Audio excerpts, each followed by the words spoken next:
Good morning students. जैसा कि हमने फ्लेमिंगो बुक से the red trough chapter start किया हुआ है, अब तक हमने पढ़ा था कि कैसे वो पैडलर एक आयरन मिल में आ जाता है और वहीं आयरन मास्टर उसे अपना एक ओल्ड रेजिमेंटल कॉमरेड मान लेता है और उसे घर पर ले जाने की कोशिश करता है, लेकिन वो मना कर देता है।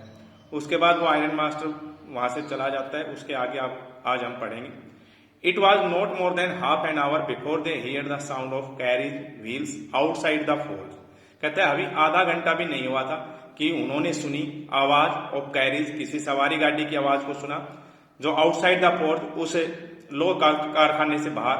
एंड ए न्यू गेस्ट केम इन, और एक नया मेहमान अंदर आया। बट दिस टाइम, लेकिन इस बार, it was not the iron master, वो लो का व्यापारी नहीं था। He had sent his daughter, उसने अपनी बेटी को भेजा था। अपेरेंटली, स्पष्ट रूप से, होपिंग, आशा करते हुए कि सी वुड हैव बेटर पावर, उसके पास ज्यादा शक्ति है, परसेशन देन ही हिमसेल्फ, उसकी तुलना में किसी को मनाने की ज्यादा पावर है, ये आशा करते हुए उसने इस बार अपनी बेटी को भेजा।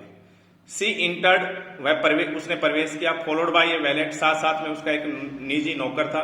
Carrying on his arm a big fur coat, जिसने अपने हाथों में लिया हुआ था एक बड़े फर कोट को लिया हुआ था। She was not at all pretty, वो ज्यादा सुंदर तो नहीं थी, but seem modest and quite shy, लेकिन बड़ी शालीन और शर्मिली दिखाई दी। इन द फोर्ज, कारखाने में, everything was just as it had been earlier in the evening, प्रत्येक चीज ठीक वैसी थी जैसे कि शाम को थी। द मास्टर ब्लैकस्मिथ, मुख्य लुहार, एंड हिज अप्रेंटिस, और उसका प्रशिक्षु, स्टिल अभी भी बैठे हुए थे ऑन देयर बेंच, अपनी अपनी मेज पर। एंड आयरन एंड चारकोल, और आयरन और कोयला, स्टिल ग्लोड, अभी भी चमक रही थी, इन द फर्नेस, भट्टी में। द स्ट्रेंजर हैड, और अजनबी हैड स्ट्रेच्ड हिमसेल्फ, अजनबी ने अपने आप को फैला लिया था, आउट ऑन द फ्लोर, वहां बाहर फरस के ऊपर। And lay with a piece of pig iron under his head, और उसने अपने सर के नीचे एक लोहे का टुकड़ा रख लिया था। And his head pull down over his eyes, और उसकी जो टोपी थी वो उसकी आंखों पर ढकी हुई थी। एज सुन एज, जो ही the young girl caught sight of him, उस जवान लड़की की नजर उसके ऊपर पड़ी। सी वेंट अप, वो उसके पास गई। एंड लिफ्टेड हिज हेड, और उसकी टोपी को उठा लिया। This man was evidently use to sleeping, वो आदमी स्पष्ट रूप से प्राय सोता था। विद वन आई ओपन, एक आंख खोल करके। ही जंप्ड अप अब्रप्टली, वो अचानक उछला। And seem to be quite frightened, और बड़ा ही डरा हुआ दिखाई दिया। My name is Edla Williamson, मेरा नाम एडला विलियमसन है। सैड द यंग गर्ल, उस जवान लड़की ने कहा। माई फादर केम होम, मेरे पिताजी घर आए। एंड सैड दैट, और कहा, you wanted to sleep here in the fort tonight, उन्होंने कहा कि तुम चाहते थे आज रात इस कारखाने में सोना। एंड देन, और तब, आई आस्क परमिशन, मैंने अनुमति मांगी, टू कम, आने की, एंड ब्रिंग यू, और तुम्हें ले जाने की, होम टू अस, हमारे साथ घर ले जाने की अनुमति मांगी।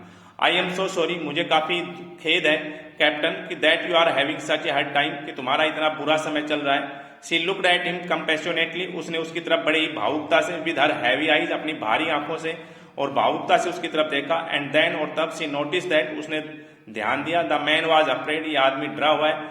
Either he has stolen something, या तो इसने कुछ चुराया हुआ है, और else he has escaped from jail, या फिर ये जेल से भागा हुआ है।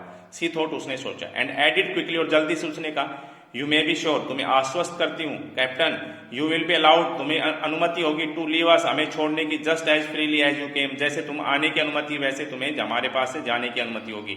Only please stay with us, कृपया करके हमारे साथ ठहर जाइए, ओवर क्रिसमस एव, इस क्रिसमस की शाम तक। She said this in such a friendly manner, उसने ये सब बड़े ही मैत्रीपूर्वक तरीके से कहा।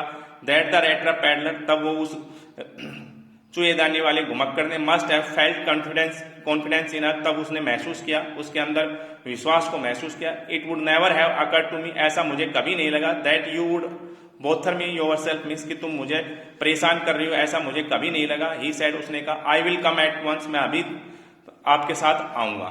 ही एक्सेप्टेड द फर कोट, उसने उस फर कोट को स्वीकार किया। Which the valet handed him, जिसे उस नौकर ने उसे सौंप दिया। विद ए डीप बो, बड़ा ही सम्मान से झुकते हुए से सौंपा। Threw it over his rags, और उसने उस कोट को अपने चिथड़े कपड़ों पर डाल लिया। And followed the young lady, और उसने उस जवान लड़के का अनुसरण किया। आउट टू द कैरिज, बाहर गाड़ी तक। Without granting the astonished blacksmith so much as a glance, बगैर उन अचंभित लोहारों की तरफ देखे हुए उसने गाड़ी तक उसका अनुसरण किया। But while he was riding up to the manor house, लेकिन जब वो उस जमींदार के घर, सामंत के घर जा रहा था, ही हैड एवल फॉरबोर्डिंग्स, तो उसे बड़ी अशुभ फॉरबिडिंग्स, भविष्य की बातें अर्थात बुरी बुरी बातें उसे याद आ रही थी, उसके दिमाग में आ रही थी। Why the devil did I take this fellow money, मैंने उस आदमी के पैसे क्यों लिए। ही थॉट, उसने सोचा, now I am sitting in the trap, अब मैं उस जाल पर बैठा हुआ हूं, and will never get out of it, और कभी भी इससे बाहर नहीं आ पाऊंगा। तो डियर स्टूडेंट्स, इसको आप स्टडी कीजिए, अब कल हम इससे आगे पढ़ेंगे।